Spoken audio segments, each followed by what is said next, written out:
ദൈവ തിരുനാമം വാഴ്ത്തപ്പെടുമാറാകട്ടെ.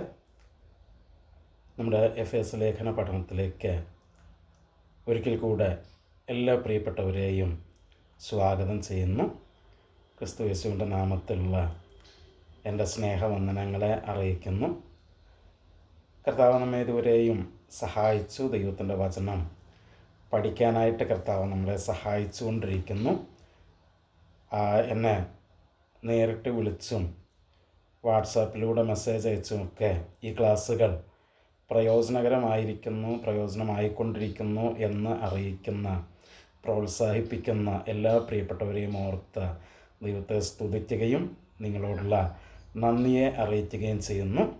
ഈ ക്ലാസ്സുകൾ പിന്നെയും അനേകർക്ക് പ്രയോജനകരമായി തീരുവാനായിട്ട് നിങ്ങളുടെ പ്രാർത്ഥനയെ ഞാൻ ചോദിക്കുകയാണ്.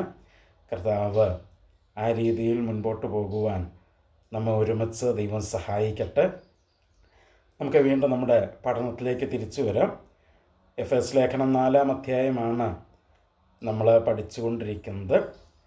4-ാം അധ്യായത്തിൻ്റെ 11-ാം വാക്യമായിരുന്നു കഴിഞ്ഞ ക്ലാസ്സിൽ നമ്മൾ ചർച്ച ചെയ്തത്. സഭയിലെ ശുശ്രൂഷകന്മാർ ആരൊക്കെയാണ്, ഏതൊക്കെ നിലകളിലുള്ള ശുശ്രൂഷകന്മാരെയാണ് ദൈവം സഭകളിലാക്കിയിരിക്കുന്നത് എന്നുള്ളത് നമ്മൾ കഴിഞ്ഞ ആഴ്ച ചിന്തിച്ചു. അപ്പം ഇന്ന് നമ്മൾ ചിന്തിക്കാനായിട്ട് പോകുന്നത് അതിൻ്റെ അടുത്ത വാക്യങ്ങളാണ്. അതായത് അതിൻ്റെ 12-13 വാക്യങ്ങൾ. ആ വാക്യങ്ങളിൽ സത്യത്തിൽ അത് 15-ാം വാക്യം വരെ നമ്മൾ വായിക്കണം. 12 മുതൽ 15 വരെയുള്ള വാക്യങ്ങൾ. അവിടെ എന്തിനു വേണ്ടിയാണ് ദൈവമേ കൃപാവരങ്ങൾ, ശുശ്രൂഷകൾ സഭയിൽ ഏൽപ്പിച്ചിരിക്കുന്നത് എന്നാണ് നമ്മൾ ആ ഭാഗത്ത് കാണുന്നത്. ഞാൻ ആ വാക്യങ്ങൾ വായിക്കാം. ഇങ്ങനെയാണ്: അത് നാം എല്ലാവരും വിശ്വാസത്തിലും ദൈവപുത്രനെക്കുറിച്ചുള്ള പരിജ്ഞാനത്തിലുമുള്ള ഐക്യതയും തികഞ്ഞ പുരുഷത്വവും ക്രിസ്തുവിൻ്റെ സമ്പൂർണതയായ പ്രായത്തിൻ്റെ അളവും പ്രാപിക്കുവോളം വിശുദ്ധന്മാരുടെ യഥാസ്ഥാനത്വത്തിനായുള്ള ശുശ്രൂഷയുടെ വേലയ്ക്കും ക്രിസ്തുവിൻ്റെ ശരീരത്തിൻ്റെ ആത്മീക വർധനയ്ക്കും ആകുന്നു. അങ്ങനെ നാം ഇനി മനുഷ്യരുടെ ചതിയാലും ഉപായത്താലും തെറ്റിച്ച് കളയുന്ന തന്ത്രങ്ങളിൽ കുടുങ്ങിപ്പോകുവാൻ തക്കവണ്ണം ഉപദേശത്തിൻ്റെ ഓരോ കാറ്റിനാൽ അലഞ്ഞുഴലുന്ന ശിശുക്കളായിരിക്കാതെ സ്നേഹത്തിൽ സത്യം സംസാരിച്ചുകൊണ്ട് ക്രിസ്തു എന്ന തലയോളം സകലത്തിലും വളരുവാൻ ഇടയാകും. 16-ാം വാക്യം കൂടെ: ശരീരം മുഴുവനും യുക്തമായി ചേർന്ന് ഏകീഭവിച്ചും ഓരോ അംഗത്തിൻ്റെ അതത് വ്യാപാരത്തിനൊത്തവണ്ണം ഉദവി ലഭിക്കുവാനുള്ള ഏത് സന്ധിയാലും സ്നേഹത്തിനുള്ള വളർച്ചയ്ക്കായി അവനിൽ നിന്ന് വളർച്ച പ്രാപിക്കുന്നു. ഈ 12 മുതൽ 16 വരെയുള്ള വാക്യങ്ങൾ നമ്മൾ വായിക്കുമ്പോൾ അവിടെ ദൈവം ഈ കൃപാവരങ്ങൾ അല്ലെങ്കിൽ ഈ ശുശ്രൂഷകൾ സഭയ്ക്ക് കൊടുത്തതിൻ്റെ ഉദ്ദേശം എന്താണ് എന്ന് അവിടെ രേഖപ്പെടുത്തിയിട്ടുണ്ട്. അതാണ് നമ്മൾ ചിന്തിക്കാനായിട്ട് പോകുന്നത്. അപ്പോൾ നമ്മൾ ഈ കൃപാവരങ്ങളെക്കുറിച്ചുള്ള ഈ ക്ലാസ്സിൻ്റെ ആദ്യം നമ്മൾ പറഞ്ഞിരുന്നു, കൃപാവരങ്ങളിൽ വൈവിധ്യമുണ്ട്. അപ്പോൾ അതുവരെ പല കാര്യങ്ങളും സഭയിൽ ഒന്നാണ്, ഏകമാണ് എന്ന് പറഞ്ഞു വന്നിട്ട് പെട്ടെന്ന് വൈവിധ്യമുള്ള കൃപാവരങ്ങളെക്കുറിച്ച് പറഞ്ഞെങ്കിലും ഈ കൃപാവരങ്ങളുടെ ഉദ്ദേശം അല്ലെങ്കിൽ ഈ ശുശ്രൂഷകളുടെ ഉദ്ദേശം നമ്മൾ പഠിക്കുമ്പോൾ നമുക്ക് മനസ്സിലാക്കാനായിട്ട് കഴിയുന്നത് ഇത് എല്ലാ വിശ്വാസികളെയും വീണ്ടും ആ ഐക്യതയിലേക്ക് കൊണ്ടുവരാനായിട്ട് തന്നെയാണ് ഇത് ഉപയോഗിക്കുന്നത് എന്നാണ്. നമുക്ക് ആ ഭാഗം വിശദമായിട്ടൊന്ന് പഠിക്കാം. അതിപതിൻ്റെ 12-13 വാക്യങ്ങൾ മാത്രം ഞാൻ വായിക്കാം. അതിങ്ങനെയാണ്: അത് നാം എല്ലാവരും വിശ്വാസത്തിലും ദൈവപുത്രനെക്കുറിച്ചുള്ള പരിജ്ഞാനത്തിലുമുള്ള ഐക്യതയും തികഞ്ഞ പുരുഷത്വവും ക്രിസ്തുവിൻ്റെ സമ്പൂർണതയായ പ്രായത്തിൻ്റെ അളവും പ്രാപിക്കുവോളം വിശുദ്ധന്മാരുടെ യഥാസ്ഥാനത്തിനായുള്ള ശുശ്രൂഷയുടെ വേലയ്ക്കും ക്രിസ്തുവിൻ്റെ ശരീരത്തിൻ്റെ ആത്മീക വർധനയ്ക്കും ആകുന്നു.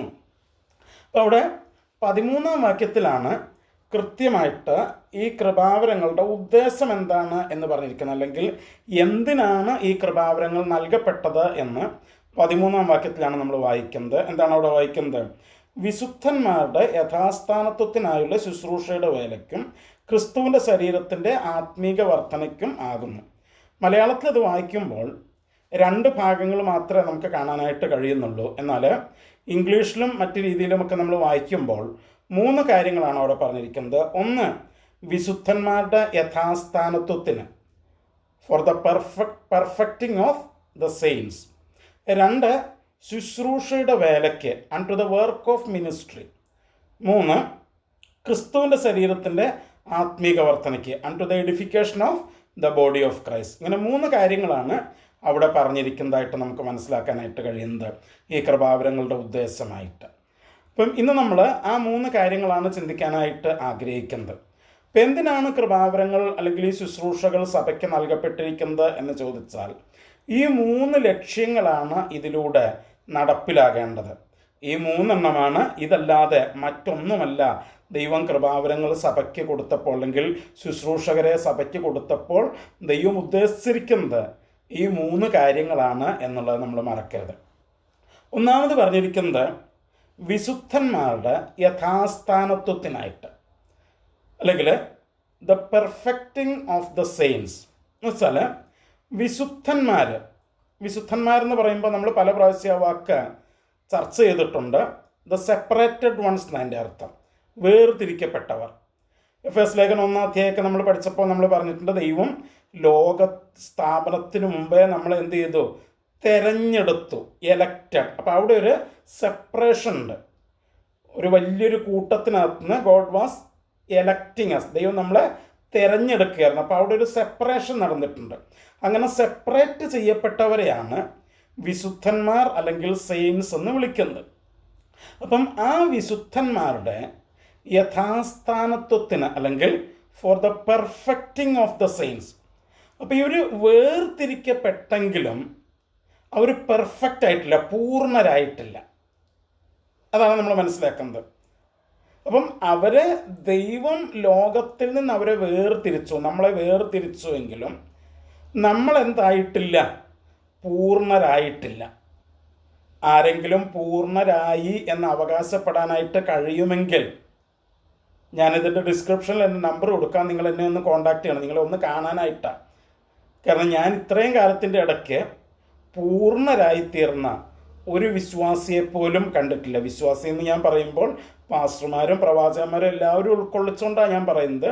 ആരെയും ഞാൻ കണ്ടിട്ടില്ല, എന്നെപ്പോലും ഞാൻ കണ്ടിട്ടില്ല. ഞാനും പൂർണ്ണനല്ല. അപ്പം ഈ ശുശ്രൂഷകൾ അല്ലെങ്കിൽ ഈ കൃപാവരങ്ങൾ ദൈവം സഭയ്ക്കകത്ത് വച്ചിരിക്കുന്നത് ഈ തിരഞ്ഞെടുക്കപ്പെട്ട വേർതിരിക്കപ്പെട്ട ദൈവമക്കളുടെ അവർ പെർഫെക്റ്റ് ആകുവാനായിട്ട്, അവർ പരിപൂർണരാകാനായിട്ടാണ് ദൈവം ഈ കൃപാവരങ്ങൾ ആ സഭയ്ക്കകത്ത് വച്ചിരിക്കുന്നതിൻ്റെ ഒന്നാമത്തെ ഉദ്ദേശം എന്ന് പറയുന്നത്. Four the perfecting of the saints. മറക്കരുത്. അപ്പോൾ അവർ സെയിൻസാണ്, വിശുദ്ധന്മാരാണ്. ദൈവം അവരെ തിരഞ്ഞെടുത്തതുകൊണ്ട്, വിളിച്ച് വേർതിരിച്ചത് കൊണ്ട് അവർ വിശുദ്ധന്മാരാണ്. പക്ഷെ അവരെന്തല്ല? പൂർണ്ണരല്ല, പെർഫെക്റ്റ് അല്ല. നമ്മളാരും പെർഫെക്റ്റ് അല്ല. അപ്പം ആ പെർഫെക്റ്റ് അല്ലാത്ത നമ്മളെ പെർഫെക്ഷനിലേക്ക് കൊണ്ടുവരാൻ, ആ പൂർണ്ണതയിലേക്ക് കൊണ്ടുവരാനായിട്ടാണ് ദൈവം ഈ സഭയിൽ കൃപാവരങ്ങൾ അല്ലെങ്കിൽ ഈ ശുശ്രൂഷകൾ നിയമിച്ചിരിക്കുന്നത് എന്നാണ് നമ്മൾ മനസ്സിലാക്കുന്നത്. നമ്മൾ എബ്രായലേഖനം പഠിക്കുമ്പോൾ അവിടെ എബ്രായലേഖനത്തിനകത്ത് ഒരു വാക്യം നമ്മളിങ്ങനെ വായിക്കുന്നുണ്ട്. എന്താണ്? എവിടെയാണെന്ന് ചോദിച്ചാൽ എബ്രായലേഖനം അതിൻ്റെ 6-ാം അധ്യായത്തിൻ്റെ 1-ാം വാക്യത്തിലേക്ക് നമ്മൾ വരുമ്പോൾ, എബ്രായലേഖനം 6-ാം അധ്യായത്തിൻ്റെ 1-ാം വാക്യത്തിൽ നമ്മൾ വരുമ്പോൾ, അല്ലെങ്കിൽ 1ഉം 2ഉം വാക്യങ്ങൾ നമ്മൾ വായിക്കുമ്പോൾ അവിടെ ഇങ്ങനെ വായിക്കുന്നത്, അതുകൊണ്ട് നിർജീവ പ്രവൃത്തികളെക്കുറിച്ചുള്ള മാനസാന്തരം, ദൈവത്തിങ്കലെ വിശ്വാസം, സ്നാനങ്ങളെക്കുറിച്ചുള്ള ഉപദേശം, കൈവെപ്പ്, മരിച്ചവരുടെ പുനരുത്ഥാനം, നിത്യശിക്ഷാവിധി എന്നിങ്ങനെയുള്ള അടിസ്ഥാനം പിന്നെയും ഇടാതെ നാം ക്രിസ്തുവിനെക്കുറിച്ചുള്ള ആദ്യ വചനം വിട്ട് പരിജ്ഞാനപൂർത്തി പ്രാപിക്കുവാൻ ശ്രമിക്കുക. അപ്പോൾ അവിടെ ട്രൈ ടു ബിക്കം പെർഫെക്റ്റ്, പരിജ്ഞാനപൂർത്തി, ആ പെർഫെക്ഷനിലേക്ക് വരാനായിട്ട് ശ്രമിക്കാൻ എബ്രായലേഖനകർത്ത അവിടെ പറയുക. എങ്ങനെ? നിർജീവ പ്രവൃത്തികളെക്കുറിച്ചുള്ള മാനസാന്തരം, ദൈവത്തിങ്കലെ വിശ്വാസം, സ്നാനങ്ങളെക്കുറിച്ചുള്ള ഉപദേശം, കൈവെപ്പ്, മരിച്ചവരുടെ പുനരുത്ഥാനം, നിത്യശിക്ഷാവിധി എന്നിങ്ങനെയുള്ള അടിസ്ഥാനം പിന്നെയും ഇടാതെ.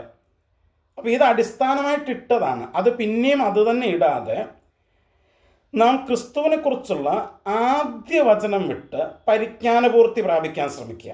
അപ്പം ക്രിസ്തുവിനെ കുറിച്ചുള്ള ആദ്യ വചനം, ഇപ്പം ക്രിസ്തുവിനെ കുറിച്ച് നമ്മൾ ആദ്യമായിട്ട് കേട്ട കുറച്ച് കാര്യങ്ങളുണ്ട്, അതിൽ മാത്രം നിൽക്കാതെ അവിടുന്ന് പിന്നെയും ക്രിസ്തുവിനെ കുറിച്ച് കൂടുതൽ അറിഞ്ഞ്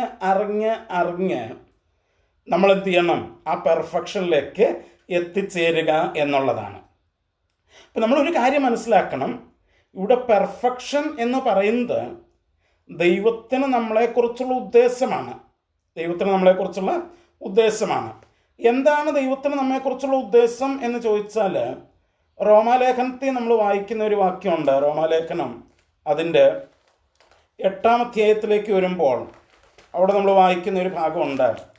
റോമാലേഖനം 8-ാം അധ്യായത്തിൽ നമ്മൾ വായിക്കുന്ന ഒരു വാക്യമുണ്ട്. അതിങ്ങനെയാണ്, എന്താണ്? റോമാലേഖനം 8-ാം അധ്യായത്തിൻ്റെ, ഒരു മിനിറ്റ് ഞാൻ ആ വാക്യം ഒന്ന് എടുത്തോട്ടെ. റോമാലേഖനം 8-ാം അധ്യായത്തിൻ്റെ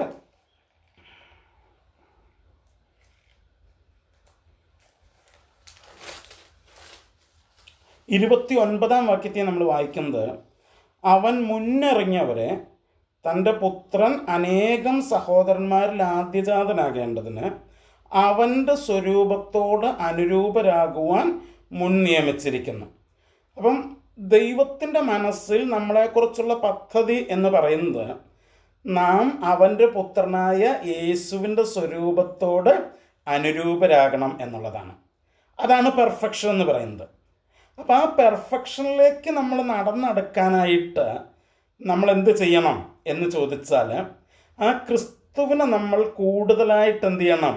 അറിയണം. അതായത് ലേഖനത്തിൽ നമ്മൾ വായിച്ചത്, ക്രിസ്തുവിനെക്കുറിച്ചുള്ള ആദ്യ വചനം വിട്ട് നമ്മൾ സുവിശേഷം കേൾക്കുമ്പോൾ ക്രിസ്തുവിനെക്കുറിച്ച് നമ്മൾ കേൾക്കുന്ന കുറച്ച് കാര്യങ്ങളുണ്ട്. അതിൽ മാത്രം നിൽക്കാതെ അതിൽ നിന്ന് പിന്നെയും നമ്മൾ മുമ്പോട്ട് പോകണം. ക്രിസ്തുവിനെക്കുറിച്ച് കൂടുതൽ അറിയണം. ആ ക്രിസ്തുവിനെക്കുറിച്ചുള്ള കൂടുതൽ അറിവാണ് നമ്മൾ എന്തിലേക്ക് നയിക്കുന്നത്?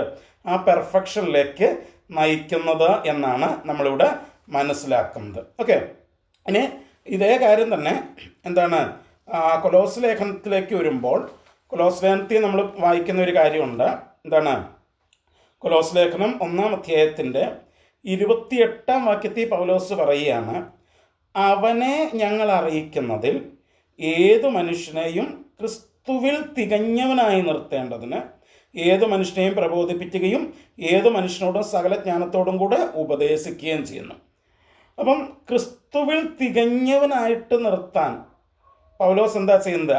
അവനെ അറിയിക്കുന്നു. ആരെ അറിയിക്കുന്നു? യേശുവിനെ അറിയിക്കുന്നു. കാരണം പൗലോസിനറിയാം, വിശുദ്ധന്മാർ യേശുവിനെക്കുറിച്ച് കൂടുതൽ അറിയുന്നതിനനുസരിച്ചാണ് അവർ ആ യേശുവിൻ്റെ സ്വരൂപത്തോട് അനുരൂപരായിട്ട് മാറുന്നത്, അല്ലെങ്കിൽ ആ പെർഫെക്ഷനിലേക്ക്, ആ പൂർണ്ണതയിലേക്ക് അവർ എത്തുന്നത്. അപ്പം അതിനെന്ത് ചെയ്യണം? ക്രിസ്തുവിനെ അറിയിക്കണം. യേശുവിനെക്കുറിച്ച് അറിയാനായിട്ട് ഉള്ളൊരു ദാഹവും യേശുവിനെക്കുറിച്ച് അറിയാനുള്ള ഒരു ആഗ്രഹവും ഈ വിശുദ്ധന്മാരുടെ ഉള്ളിൽ ഉണ്ടാവുകയും ആ അറിവിൽ അവർ വളരുകയും ചെയ്യുമ്പോഴാണ് അവർ ആ പെർഫെക്ഷനിലേക്ക്, പൂർത്തീകരണത്തിലേക്ക്, പൂർണ്ണതയിലേക്ക് അവർ അടുക്കുന്നത്. അപ്പം അതാണ് കൊലോസ് ലേഖനത്തിലും പറഞ്ഞത്, അവനെ ഞങ്ങൾ അറിയിക്കുന്നതിലൂടെ ഏതു മനുഷ്യനെയും തികഞ്ഞവനായിട്ട് നിർത്തുക.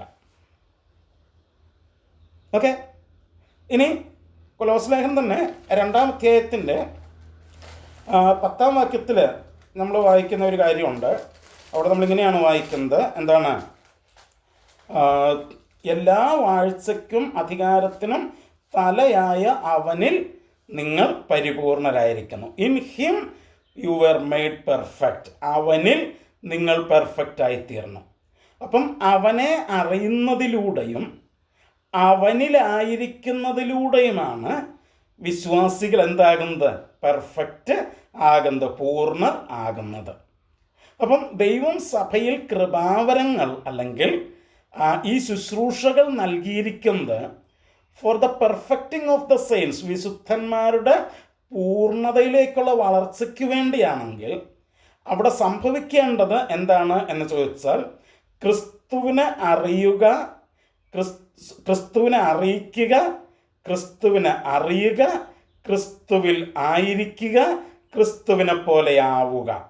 അതാണ് അവിടെ സംഭവിക്കേണ്ടത്. എഫേസ്യർ നമ്മൾ അടുത്ത ക്ലാസ്സിൽ വരുമ്പോൾ കുറച്ചുകൂടെ നമ്മൾ ഈ കാര്യത്തിൻ്റെ മറ്റൊരു ഭാഗം കൂടെ നമ്മളവിടെ ചിന്തിക്കും. ഓക്കെ, അപ്പം മറക്കരുത്, പെർഫെക്റ്റിംഗ് ഓഫ് ദ സെയിൻസ്, വിശുദ്ധന്മാരെ അവരുടെ പരിപൂർണതയിലേക്കുള്ള യാത്രയിൽ സഹായിക്കാനായിട്ട് ദൈവം ഈ കൃപാവരങ്ങൾ, ശുശ്രൂഷകൾ സഭയ്ക്കകത്ത് കൊടുത്തിരിക്കുമ്പോൾ അവിടെ നടക്കേണ്ടത് ക്രിസ്തുവിനെ അറിയിക്കുക, ക്രിസ്തുവിനെ അറിയുക, ക്രിസ്തുവിനെ പോലെ ആവുക എന്നുള്ളതാണ് നടക്കേണ്ടത്. അപ്പം ഒന്നാമത് ദൈവം ഈ കൃപാവരങ്ങൾ അല്ലെങ്കിൽ ഈ ശുശ്രൂഷകൾ സഭയിൽ കൊടുത്തിരിക്കുന്നത് വിശ്വാസികളുടെ, വിശുദ്ധന്മാരുടെ പെർഫെക്റ്റിങ്ങിന് വേണ്ടിയിട്ട്, അവർ പരിപൂർണരായി തീരേണ്ടതിനായിട്ടാണ് നമ്മൾ കണ്ടു. ഇനി രണ്ടാമത് നമ്മൾ വായിക്കുന്നത്, ഈ കൃപാവരങ്ങൾ നൽകിയിരിക്കുന്നത് unto the work of ministry, ശുശ്രൂഷയുടെ വേലയ്ക്കായിട്ടാണ്. അതായത് എന്ന് വെച്ചാൽ നമുക്കൊരു ശുശ്രൂഷ ദൈവം നൽകിയിട്ടുണ്ട്, ഒരു മിനിസ്ട്രി ദൈവം നൽകിയിട്ടുണ്ട്. ആ മിനിസ്ട്രിയുടെ പ്രവർത്തനം, the working of the ministry. അപ്പം ആ മിനിസ്ട്രി, ദൈവം നമുക്ക് തന്നിരിക്കുന്ന ആ ശുശ്രൂഷ കൃത്യമായിട്ട് പ്രവർത്തിക്കാനായിട്ട്, ആ ശുശ്രൂഷ കൃത്യമായിട്ട് പ്രാവർത്തികമാകാനായിട്ടാണ് ദൈവം ഈ കൃപാവരങ്ങളും ശുശ്രൂഷകന്മാരെയും സഭയിൽ ആക്കിയിരിക്കുന്നത്. അപ്പം സഭയ്ക്കകത്ത് ദൈവം ഈ ശുശ്രൂഷകന്മാരെ, ഈ കൃപാവരങ്ങൾ നൽകിയിരിക്കുന്ന ഈ ശുശ്രൂഷകന്മാരെ കുറിച്ച് ദൈവം ഉദ്ദേശിക്കുന്ന ഒരു ശുശ്രൂഷയുണ്ട്. ആ ശുശ്രൂഷയുടെ പ്രവർത്തനത്തിന്, അതിനാണ് ദൈവം ഇത് നൽകിയിരിക്കുന്നത്. എന്താണ് ആ ശുശ്രൂഷ എന്ന് ചോദിച്ചാൽ, അവിടെ 2 കൊരിന്ത്യർ ലേഖനം 5-ാം അധ്യായത്തിൻ്റെ 18-ാം വാക്യത്തിൽ അപ്പോസ്തലനായ പൗലോസ് പറയുന്ന ഒരു കാര്യമുണ്ട്. അതിനൊക്കെയും ദൈവം തന്നെ കാരണഭൂതൻ, അവൻ നമ്മെ ക്രിസ്തു മൂലം തന്നോട് നിരപ്പിച്ചു, നിരപ്പിൻ്റെ ശുശ്രൂഷ ഞങ്ങൾക്ക് നൽകിയിരിക്കുന്നു. മിനിസ്ട്രി ഓഫ് റീകൺസിലിയേഷൻ, നിരപ്പിൻ്റെ ശുശ്രൂഷയാണിത്. അപ്പോൾ സഭയ്ക്കകത്ത് നടക്കേണ്ടത് നിരപ്പിൻ്റെ അല്ലെങ്കിൽ റീകൺസിലിയേഷൻ്റെ ശുശ്രൂഷയാണ് സഭയ്ക്കകത്ത് നടക്കേണ്ടത്. 2 തലങ്ങളിലാണ് ഈ റീകൺസിലിയേഷൻ അല്ലെങ്കിൽ നിരപ്പ് നമുക്ക് സംഭവിക്കേണ്ടത്. ഒന്ന്, ഞാനും ദൈവവുമായിട്ട് റീകൺസിലിയേഷനിൽ ആയിരിക്കണം.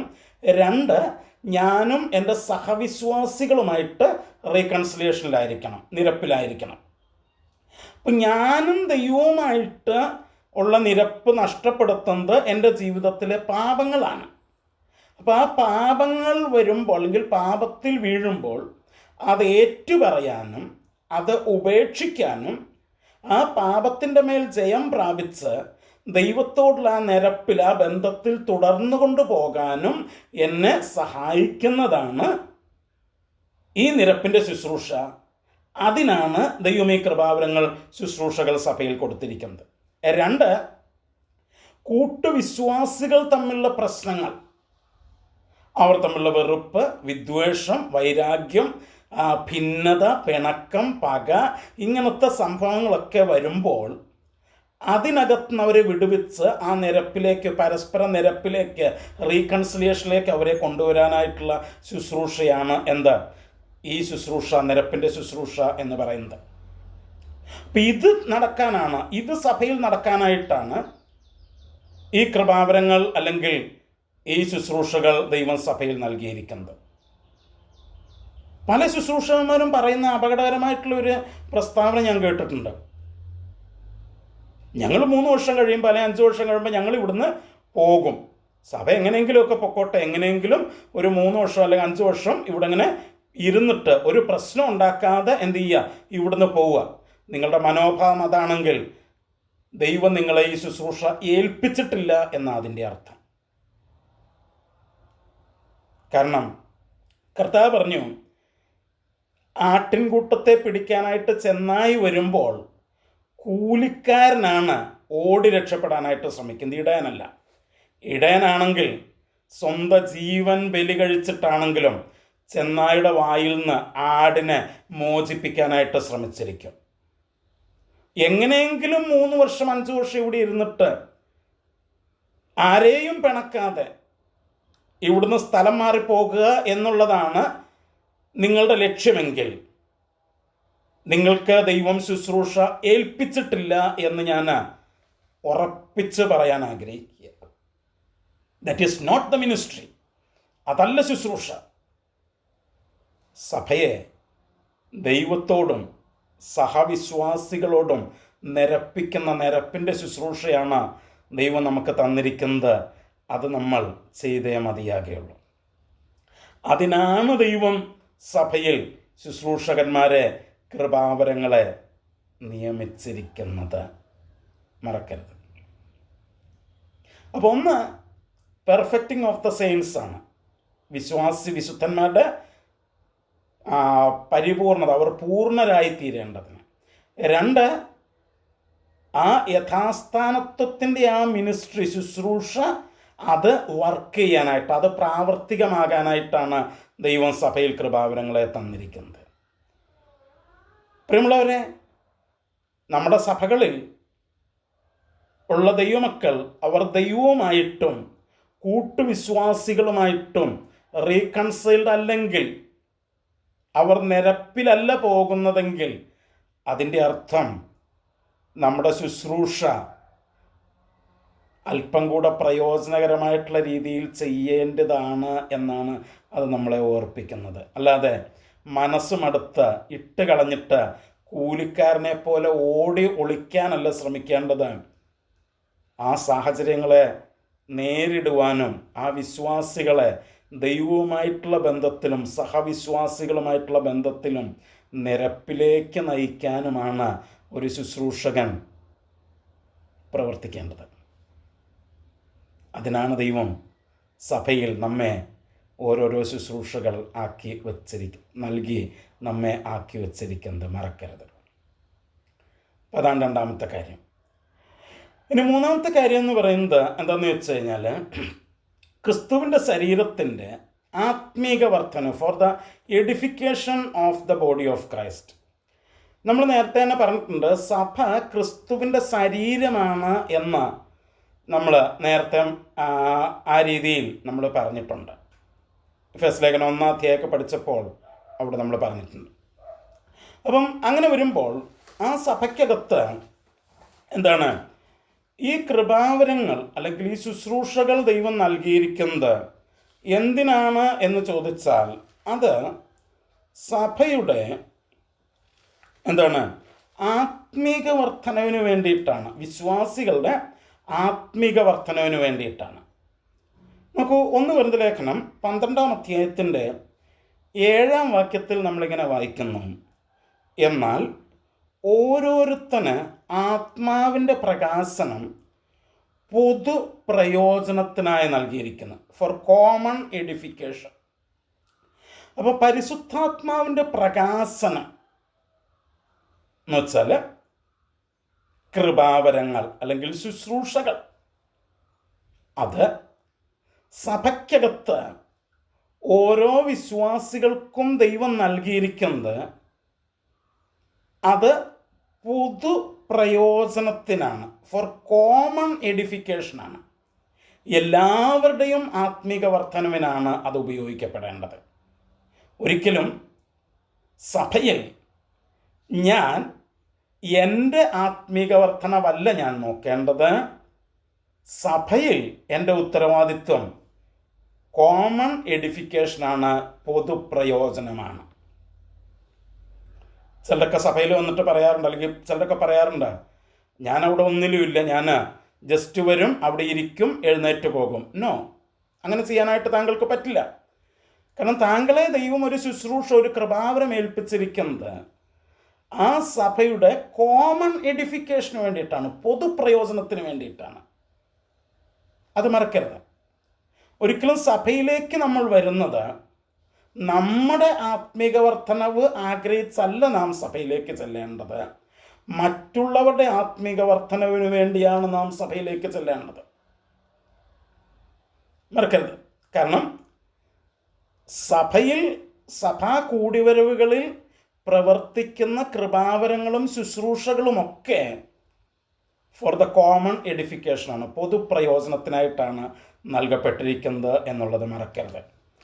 ഇനി അതേ 1 കൊരിന്ത്യർ ലേഖനം 14-ാം അധ്യായത്തിലേക്ക് നമ്മൾ വരുമ്പോൾ, 14-ാം അധ്യായത്തിലേക്ക് വരുമ്പോൾ അതിൻ്റെ 12-ാം വാക്യത്തെ നമ്മൾ വായിക്കുന്നു. 1 കൊരിന്ത്യർ ലേഖനം തന്നെ 14-ാം അധ്യായത്തിൻ്റെ 12-ാം വാക്യത്തെ നമ്മൾ വായിക്കുന്നു.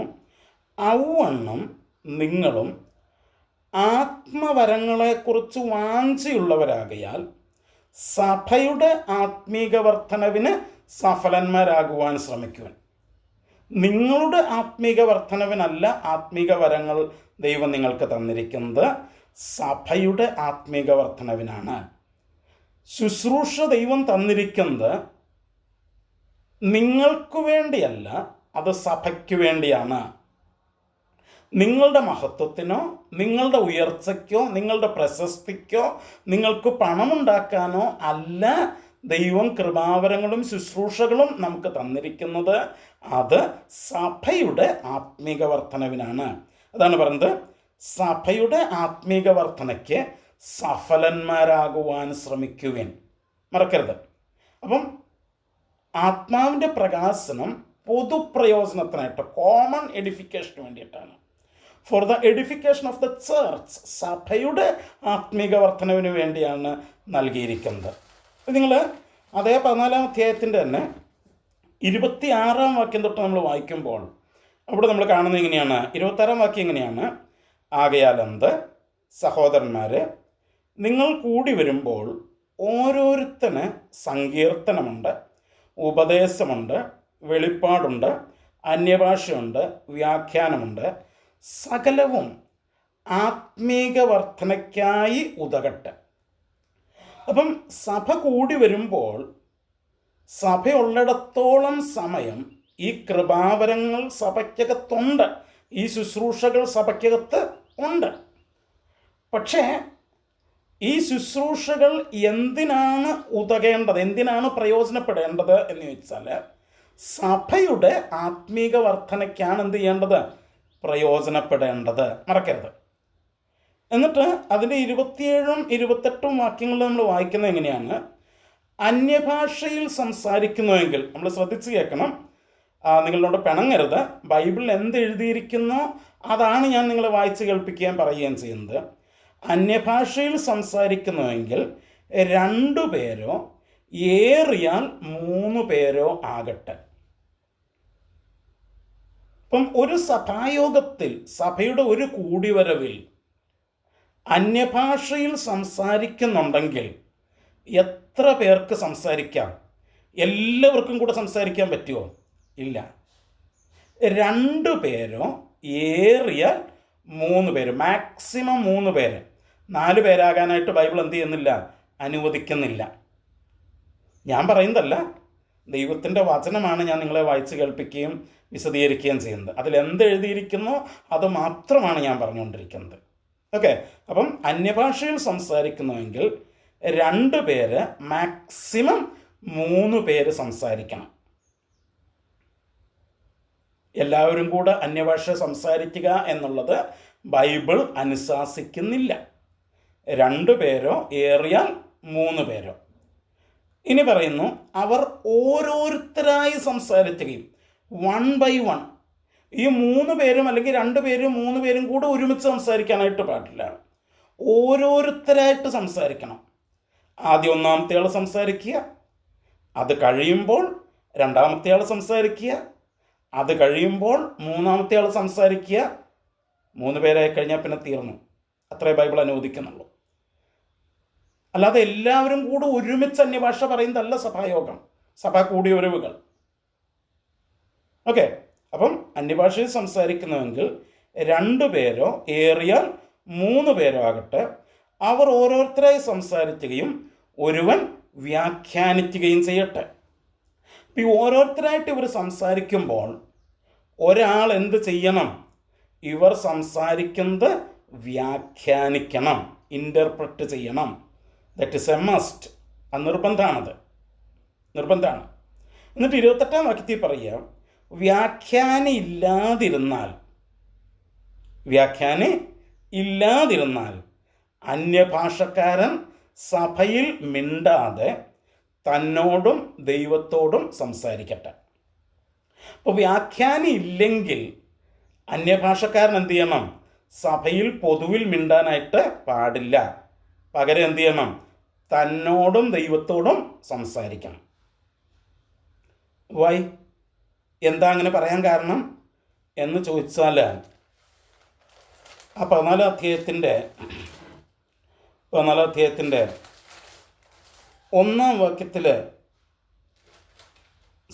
വാക്യത്തിൽ നമ്മളിങ്ങനെയാണ് വായിക്കുന്നത്: അന്യഭാഷയിൽ സംസാരിക്കുന്നവൻ മനുഷ്യരോടല്ല ദൈവത്തോടത്രേ സംസാരിക്കുന്നത്, ആരും തിരിച്ചറിയുന്നില്ലല്ലോ.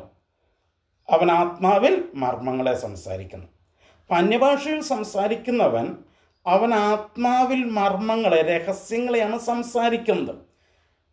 പക്ഷേ ആരും എന്ത് ചെയ്യുന്നില്ല? തിരിച്ചറിയുന്നില്ല. ഇനി എൻ്റെ 4-ാം വാക്യത്തിൽ പറയുക, അന്യഭാഷയിൽ സംസാരിക്കുന്നവൻ തനിക്ക് താൻ ആത്മീക വർധന വരുത്തുന്നു. സെൽഫ് എഡിഫിക്കേഷനാണ് അവിടെ നടക്കുന്നത്.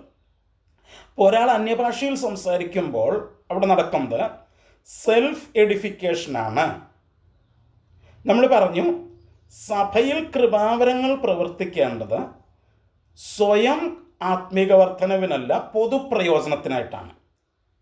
അപ്പം അന്യഭാഷയിൽ സംസാരിക്കുക മാത്രം ചെയ്താൽ അവിടെ സ്വയം ആത്മീക വർധന മാത്രമേ വരുന്നുള്ളൂ. സഭയിൽ മറ്റുള്ളവർക്ക് ആ സമയത്ത് ആത്മീക വർധന വരുന്നില്ല. അതുകൊണ്ടാണ് പൗലോസ് പറഞ്ഞത് വ്യാഖ്യാനം കൂടെ വേണം. വ്യാഖ്യാനം ഉണ്ടെങ്കിൽ എന്ത് പറ്റും? നീ അന്യഭാഷയിൽ സംസാരിക്കുന്ന ആത്മീക മർമ്മങ്ങൾ ആ വ്യാഖ്യാനി സഭയിലെ മറ്റുള്ളവർക്ക് മനസ്സിലാകുന്ന ഭാഷയിൽ താനത് കമ്മ്യൂണിക്കേറ്റ് ചെയ്യും. അപ്പം എല്ലാവർക്കും എന്തുണ്ടാകും? ആത്മീക വർധനവ് ഉണ്ടാകും. അന്യഭാഷയിൽ മാത്രം സംസാരിച്ചുകൊണ്ടിരുന്നാൽ സംസാരിക്കുന്നവന് മാത്രമേ ആത്മീക വർധന ഉണ്ടാകുള്ളൂ, മറ്റുള്ളവർക്ക് എന്തുണ്ടാകില്ല?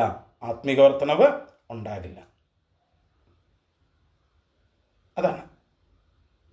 അപ്പം ഇതാണ് ദൈവവചനം വച്ചിരിക്കുന്ന വ്യവസ്ഥ എന്ന് പറയുന്നത്. ഓക്കെ, ഇതാണ്. അപ്പോൾ ദൈവം സഭയിൽ കൃപാവരങ്ങളെ അല്ലെങ്കിൽ ശുശ്രൂഷകളെ നൽകിയിരിക്കുന്നത് ഈ 3 കാര്യങ്ങൾക്കായിട്ടാണ് എന്നാണ് നമ്മൾ പറഞ്ഞത്. ഓക്കെ, ഒരു വാക്യം കൂടെ നമുക്കൊന്ന് വായിക്കാം. 1 തെസ്സലോനിക്ക ലേഖനം 5-ാം അധ്യായത്തിൻ്റെ 11-ാം വാക്യം: ആകയാൽ നിങ്ങൾ ചെയ്തു വരുന്നത് പോലെ അന്യോന്യം പ്രബോധിപ്പിച്ചും തമ്മിൽ ആത്മീക വർധന വരുത്തിയും പോരുവൻ. ഇപ്പോൾ സഭയിൽ കോമൺ എഡിഫിക്കേഷനാണ്, തമ്മിൽ ആത്മീക വർധന വരുത്തുകയാണ് സഭയ്ക്കകത്ത് നടക്കേണ്ടത് എന്നാണ് അപ്പോസ്തലനായ പൗലോസ് ഇവിടെ രേഖപ്പെടുത്തുന്ന ദൈവത്തിൻ്റെ ആത്മാവിലൂടെ. നോക്കൂ, നമ്മളെന്താണ് പറഞ്ഞു വന്നത്? ദൈവം സഭയിൽ വ്യത്യസ്ത കൃപാവരങ്ങളെ, വ്യത്യസ്ത ശുശ്രൂഷകളെ നൽകിയിരിക്കുന്നതിൻ്റെ 3 ലക്ഷ്യങ്ങളാണ് നമ്മൾ പറഞ്ഞത്. 1, പെർഫെക്റ്റിംഗ് ഓഫ് ദ സെയിൻസ്, വിശുദ്ധന്മാർ അവർ പൂർണ്ണരായി തീരേണ്ടതിന്. 2, unto the work of ministry, ശുശ്രൂഷ പ്രാവർത്തികമാകേണ്ടതിന്. 3, unto the edification of the body of Christ, ക്രിസ്തുവിൻ്റെ ശരീരമാകുന്ന സഭയുടെ ആത്മീക വർധനവിന്. പ്രിയമുള്ളവരെ, അപ്പോസ്തലനായ പൗലോസ് പറഞ്ഞ ആ വാക്കൊരിക്കൽ കൂടെ ഞാൻ ഓർപ്പിക്കട്ടെ: ആകയാൽ സഭയുടെ ആത്മീക വർധനവിന് സഫലന്മാരാകുവാൻ ഉത്സാഹിക്കുക. നമുക്ക് ദൈവവരങ്ങളിലേക്കൊന്ന് സമർപ്പിക്കാം. കർത്താവേ, നീ എന്നെ ഏൽപ്പിച്ചിരിക്കുന്ന കൃപാവരങ്ങൾ ഞാനായിരിക്കുന്ന സഭയുടെ പൊതുപ്രയോജനത്തിനായിട്ട് ഉപയോഗിക്കാൻ സഹായിക്കണമേ എന്ന് നമുക്കൊരു നിമിഷം പ്രാർത്ഥിക്കാം. ഞങ്ങളുടെ പ്രിയ പിതാവേ, ഞങ്ങൾ നന്ദിയോടെ അവിടുത്തേക്ക് സ്തോത്രം ചെയ്യുന്നു. നിങ്ങൾ ഒരുമിച്ച് ദൈവത്തിൻ്റെ വചനത്തിന് മുമ്പിലായിരുന്നു. അവിടുന്ന് സഭയിൽ ശുശ്രൂഷകളെയും കൃപാവരങ്ങളെയും ഒക്കെ ഏൽപ്പിച്ചിരിക്കുന്നത് എന്തിനാണ് എന്ന് ഞങ്ങൾക്ക് മനസ്സിലാക്കാനായിട്ട് സാധിച്ചു. ആ വചനത്തിനനുസരിച്ച് അവിടെ ഞങ്ങളെ ഏൽപ്പിച്ചിരിക്കുന്ന കൃപാവരങ്ങൾ വിശ്വസ്തയോടെ സഭയിൽ ആത്മീക വർധനവിനായിട്ട് അത് ഉപയോഗിക്കുവാൻ അടിയങ്ങളെ അവിടുന്ന് സഹായിക്കണമേ. ഞങ്ങളെ തന്നെയോ മറ്റുള്ളവരെയോ പ്രസാദിപ്പിക്കുവാനോ പുകഴ്ത്തുവാനോ അല്ല കർത്താവേ. അവിടുന്ന് എന്തുദ്ദേശിക്കുന്നുവോ ആ രീതിയിൽ അവിടുത്തെ മുമ്പിൽ വിശ്വസ്തയോടെ ആ കൃപാവരങ്ങൾ ഉപയോഗിക്കുവാൻ അവിടെ ഞങ്ങളെ സഹായിക്കണം. എല്ലാ മഹത്വവും അവിടുത്തേക്ക് നൽകുന്നു, യേശുവിൻ നാമത്തിൽ തന്നെ. ആമേൻ. ദൈവം നമ്മെ ധാരാളമായിട്ട് അനുഗ്രഹിക്കട്ടെ.